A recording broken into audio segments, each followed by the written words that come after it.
ചെന്നൈയിൽ ഇപ്പം നല്ല ചൂടാണേ. പിന്നെ ഇവിടെ ജീവിച്ച് ജീവിച്ച് ഈ ചൂടൊക്കെ ഒരു ശീലമായിട്ട് മാറി.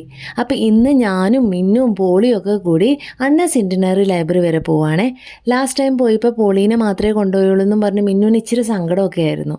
എബിക്കിന് വർക്കിംഗ് ആയതുകൊണ്ട് ഞങ്ങൾ ബസ്സിനാണ് കേട്ടോ ലൈബ്രറിയിലേക്ക് പോയത്. ഇവിടുന്ന് 1 മണിക്കൂർ കൂടുതൽ ട്രാവൽ ഉണ്ട് കേട്ടോ ലൈബ്രറിയിലേക്ക്. ഇപ്പോൾ ലൈബ്രറി മെമ്പർഷിപ്പ് കൂടി എടുക്കാൻ വേണ്ടിയാണ് കേട്ടോ പോകുന്നത്. ഇവിടെ മെമ്പർഷിപ്പ് എടുക്കുന്നത് വളരെ എളുപ്പമാണ് കേട്ടോ. നമ്മുടെ ആധാർ കാർഡിൻ്റെ കോപ്പിയും പിന്നെ കുട്ടികളുടെ ആണെങ്കിൽ അവരുടെ സ്കൂൾ ID കാർഡിൻ്റെ ഒരു കോപ്പിയും 2 പാസ്പോർട്ട് സൈസ് ഫോട്ടോയും സബ്മിറ്റ് ചെയ്താൽ മതി. ഒപ്പം ഒരു ഫോമും ഫില്ല് ചെയ്ത് കൊടുക്കണം. 1 മണിക്കൂറിനുള്ളിൽ നമുക്ക് മെമ്പർഷിപ്പ് കാർഡ് കിട്ടും. മിന്നുവിൻ്റെയും പോളിയുടെയും ജീവിതത്തിലെ ആദ്യത്തെ ലൈബ്രറി മെമ്പർഷിപ്പ് കാർഡാണേ. അതുകൊണ്ട് രണ്ടുപേർക്കും ഒത്തിരി സന്തോഷമായി.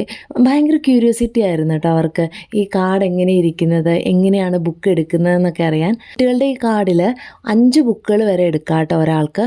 അങ്ങനെ ഞങ്ങൾ 10 ബുക്കുകൾ എടുത്തു. 150 രൂപയാണ് കേട്ടോ ഇതിൻ്റെ മെമ്പർഷിപ്പ് ഫീ. ഇത് സ്റ്റുഡൻസ് മെമ്പർഷിപ്പിനാണ് കേട്ടോ ഈ 150 രൂപ. നമുക്ക് 1 മാസം വരെ ബുക്കുകൾ കയ്യിൽ വെക്കാം കേട്ടോ. ഇവരിത് ഒരാഴ്ചക്കുള്ളിൽ തന്നെ വായിച്ചു തീർക്കും. മിന്നു എടുത്തത് അമർ ചിത്രകഥകൾ പോലെയുള്ള ബുക്കുകളാണ് കേട്ടോ. അത് 2-3 ദിവസത്തിനുള്ളിൽ തന്നെ വായിച്ചു തീർക്കും. ഇന്ത്യയിലെ 2ാമത്തെ വലിയ ലൈബ്രറിയാണ് കേട്ടോ അണ്ണാ സെൻറ്റിനറി ലൈബ്രറി. അപ്പോൾ ഇവിടെ നിന്നാണല്ലോ മിന്നുവിൻ്റെയും പോളിയുടെയും ആദ്യത്തെ ലൈബ്രറി കാർഡ് എന്നൊക്കെ ഓർത്തപ്പോൾ എനിക്ക് ഒത്തിരി സന്തോഷമായി.